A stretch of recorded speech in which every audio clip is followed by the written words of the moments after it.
Hopes giving GP practices a £240 million boost to upgrade telephone systems will help ease the 8 a.m. scramble to get a doctor appointment. However, only over 1,000 GP surgeries have so far signed up for the upgrade. We're now joined by the Minister for Primary Care and Public Health, Neil O'Brien. Good morning to you. So when we look at the figures then of the surgeries that have signed up, why have only 15% signed up? Why the low uptake so far? So those are all of the surgeries that have old-fashioned analog phone systems, and they're the ones that are the problem here, where if you ring up and too many people ring at the same time, you can get an engaged tone. And so all of the practices that have that old-fashioned technology have now agreed that they will take the money from the government and upgrade their phone systems, which is great. But that is only part of what we're doing with the 240 million. We're also investing in modern IT access for GPs so that you can go online and whatever time of the day or night it is, you can get through to GP, post pictures, get a straightforward communication with your GP and get your problems solved quickly.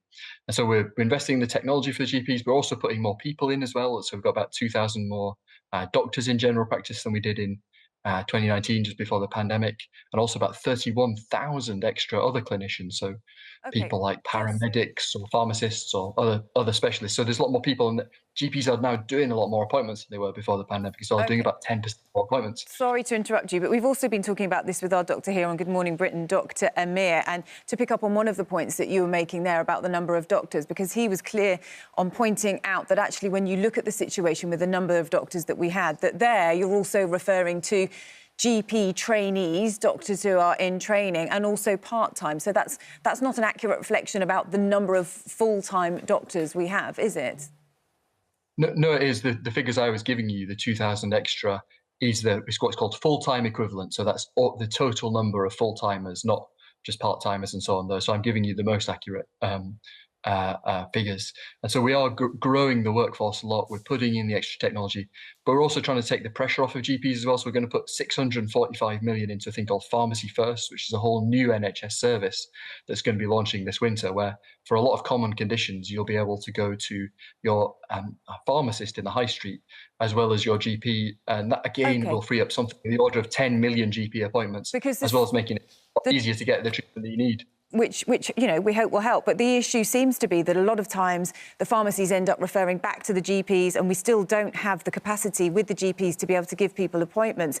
I'm just going to play you a clip of what Dr. Amir said to us earlier about this situation, because he was saying to us, although he welcomes the fact that, you know, the money's being put in to make sure that these phone systems are upgraded, you actually do need to have the capacity to be able to see people at the end. And he's suggesting that's why the take-up for this service hasn't been as high as it should have been so far at this stage. But I just want to play you what he said to us a short time ago.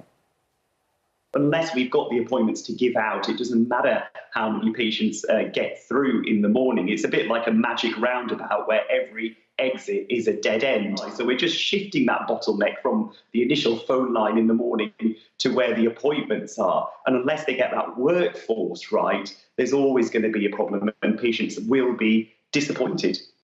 So the issue there is that the take-up hasn't been sufficient, because a lot of GPs are thinking, well, actually, we don't have the appointments to be able to give to people. It's all very well if they're able to pick up the phone and get through to somebody, but you need the appointments to be able to give them. So there's two things to say about that. Firstly, the take-up hasn't been low. The take-up has been 100%. Basically, all of them that have these old systems are going to get rid of them and get you a modern system so you always get through. But only 15% so far have signed up. No, all the ones that don't have an up-to-date phone system, all the ones with the old analog phone systems have taken up the offer. We are also going to upgrade ones who've got modern phone systems as well. So there's a whole bunch of other GPs who will get phone upgrades, as well as the extra money we're putting into online access. But it's basically, we couldn't have a higher take-up. It's all of the ones with old systems have agreed to take it up. And you're absolutely right about having the extra capacity and the extra staff. Because otherwise there's no point getting through if you can't get an appointment. That's why we're putting the extra doctors, the extra other clinicians, and we're going to grow we've already actually grown the numbers of GPs in training from 2,600 a year to 4,000 a year, and now we're going to take that up to 6,000 a year. So we're going to have a lot more capacity in there, because of course it's totally right. There's no point getting through if there's not an appointment at the end of it, and that's why we're investing about a fifth more in real terms in spending in GP. That's why we're putting in the extra money into pharmacy first as well, because it's all primary care, not just general practice. Mr. O'Brien, your figures, I'm not sure where you're getting your figures from, because I've just checked again, and these are reality check websites, and they are saying that actually since 2019 there have been 183 fewer GPs, if you exclude trainee GPs. So where are you getting your figures from exactly? So I'm including all of the doctors in general practice, and it's not right to exclude junior GPs from the figures. You wouldn't exclude junior doctors from counts of hospitals. It is right, actually, because we've spoken... it is right. We've spoken to a GP, Mr O'Brien. We spoke to a GP, and he told us himself that actually you can't rely on the junior trainee GPs for a lot of they need monitoring, they can't do all the skills. And I think that makes sense, doesn't it? Hang on a minute. These people are fully qualified doctors. They've been through their foundation training as well in hospital. They're not people who are fresh out of university even. So it's insulting to say that these people aren't real doctors. And of course... We're not saying they're not real doctors. Someone said they're not real doctors. We're not saying that at all. We're saying that we've spoken to Dr. Amir, and he teaches trainee doctors, and he made the point to us that they still need ongoing supervision and aren't able to do the same things as a fully qualified doctor, GP would be able to do. So as you grow the numbers who are coming into GP, and we want more people to go into general practice, I've mentioned that we've grown it from 2,600 to 4,000, and then we're going to take it up to 6,000. So as more junior GPs, as it were, come into the system, there will be more of them. But we are also trying to do things, massive things, expensive things, to retain the experienced GPs as well. We just did the number one thing that the GPs were asking us for, which is to reform the tax on their pensions, which benefits about 9,000 of the more senior, the most expensive, and the most experienced GPs as well. So we're doing things at both ends. We're putting in more doctors in total.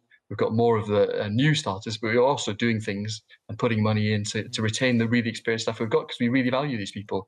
So we are growing doctors, but we are also growing all those other people in there as well, like the pharmacists, the podiatrists, all those other specialists. Because once upon a time, it was like, if you wanted anything specialist doing, you had to be sent off from your GP to a hospital. Increasingly, we're going to make sure that those specialists are in general practice itself, hence putting in an extra 31,000 extra clinicians since 2019.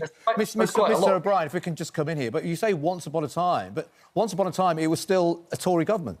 You've been in power for 13 years. Why is it now that you're realising that actually we probably need to treat doctors better, and we need more GPs, and we need better phone systems? You've been in power for 13 years. People's health has suffered.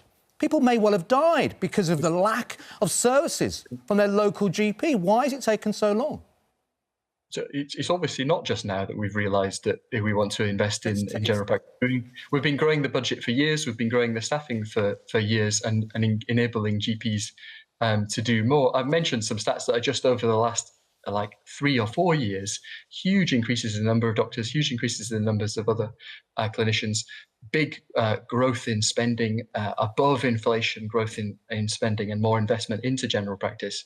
And then also investment in technology and cutting bureaucracy as well, so that they can do more with their time, that you don't find doctors wasting their time on paperwork and doing things that doctors don't need to be doing. So it's absolutely not now. We totally value general practice, and we in fact have been deliberately growing the a share of the NHS budget in primary care faster than the total as well, because we want to do more outside hospitals and get closer to the community. And that's just one of the things that we're doing. We're also building 160 community diagnostic centres, so there's more diagnosis for you closer to where you live.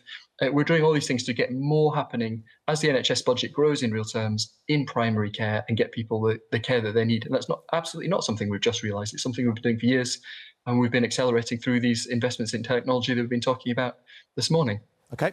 Thanks for joining us, Health Minister Neil O'Brien.